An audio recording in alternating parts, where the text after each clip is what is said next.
Dominus vobiscum, sequentia Sancti Evangelii secundum Matteum.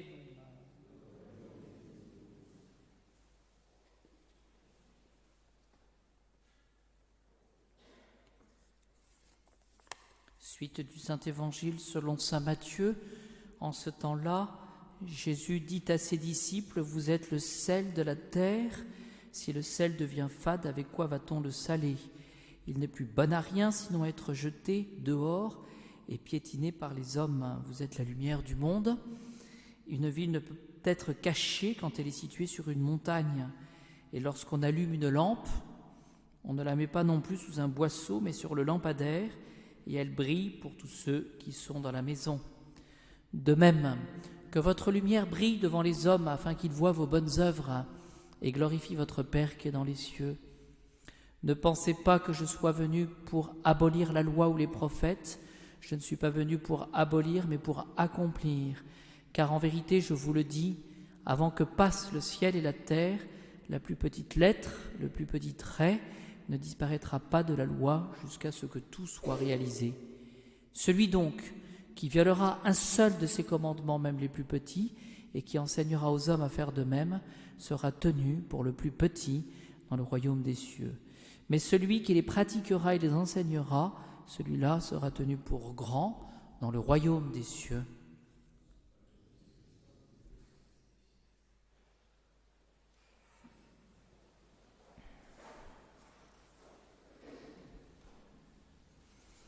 Que ce soit dans la lettre de ce soir de saint Paul à Timothée au chapitre 4, ou que ce soit finalement dans l'évangile de ce soir, on peut retenir cette idée que le Christ, Jésus, nous exhorte finalement à transmettre l'évangile, c'est-à-dire la bonne parole, et nous met en garde contre cette tentation que nous aurions finalement de ne pas transmettre l'évangile tel que lui-même nous l'a donné.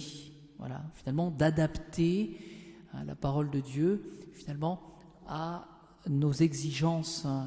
Prêche la parole, insiste à temps et à contre-temps, réfute, menace, exhorte avec beaucoup de patience et le souci d'instruire, car les hommes ne supporteront plus la saine doctrine.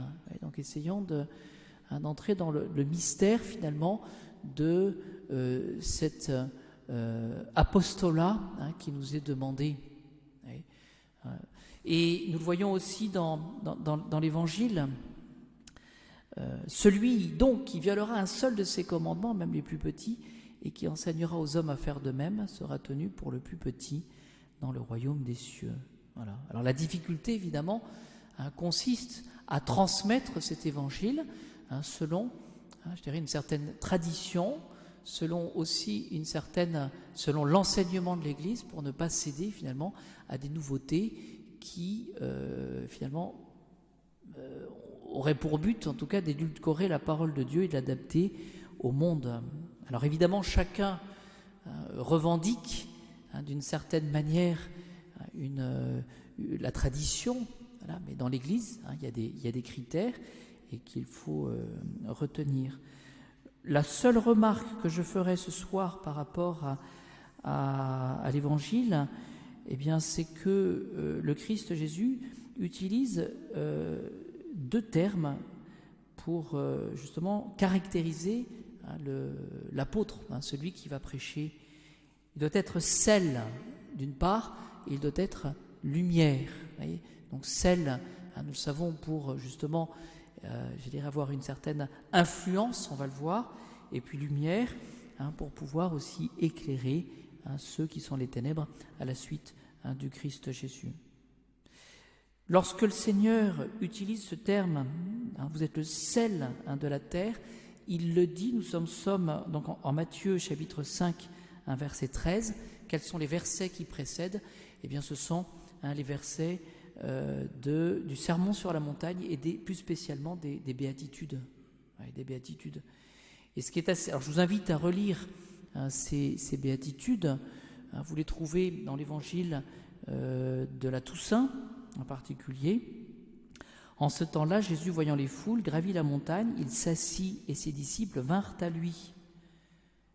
Alors, je ne vais pas vous lire toutes les béatitudes, mais ouvrant la bouche, il les instruisait en disant « Heureux les pauvres en esprit, car le royaume des cieux est à eux. Heureux les doux, car ils posséderont la terre. » Celui qui est doux, finalement, c'est celui qui a le véritable pouvoir, la véritable puissance. Et qu'est-ce que nous comprenons par là ? C'est que avec Jésus et avec l'enseignement de Jésus, eh bien, il y a dans cet enseignement le contre-pied de l'esprit du monde. Ne nous laissons pas, je dirais, séduire par l'esprit du monde. Donc il y a vraiment une opposition entre l'esprit de Jésus et l'esprit du monde. Et donc certainement qu'il y a cet esprit de contradiction et qui ne doit pas nous faire peur. Il y a un combat pour toujours prêcher l'évangile sans jamais se lasser. Et on le voit, le Christ Jésus nous met en garde justement contre finalement cette tentation finalement d'édulcorer la parole de Dieu qui ne change pas.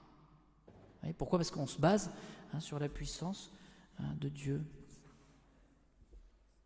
Quels sont les véritables enfants du royaume ? Bien, ce sont ceux qui ont les béatitudes, l'esprit de Jésus. Et donc le Christ Jésus, dans cet évangile aussi, eh bien, prédit d'inévitables persécutions. Ça fait partie des choses, ces persécutions.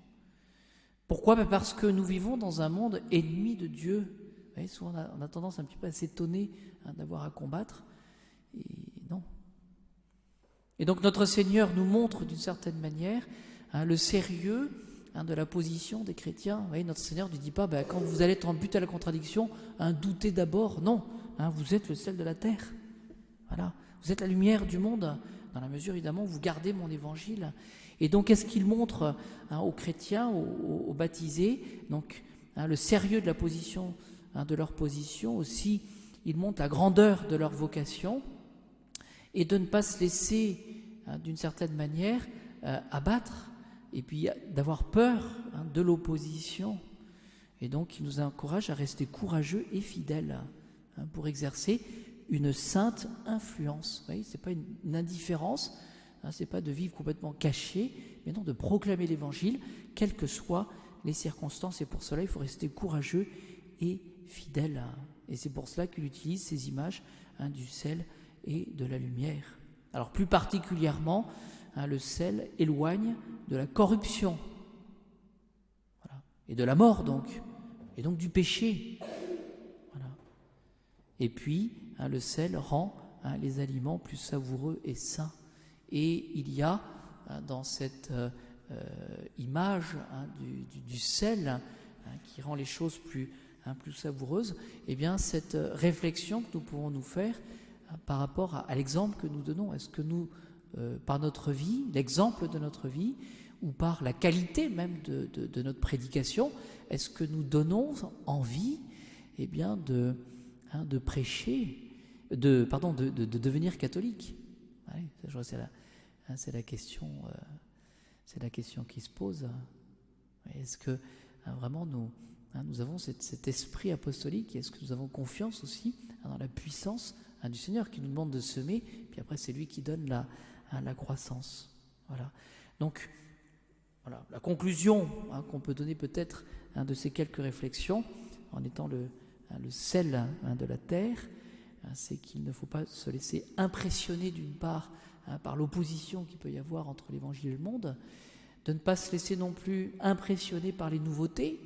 Je crois qu'il y a une constance dans l'enseignement, et c'est un peu la garantie d'ailleurs, qu'il ne faut pas qu'il y ait de rupture dans l'enseignement.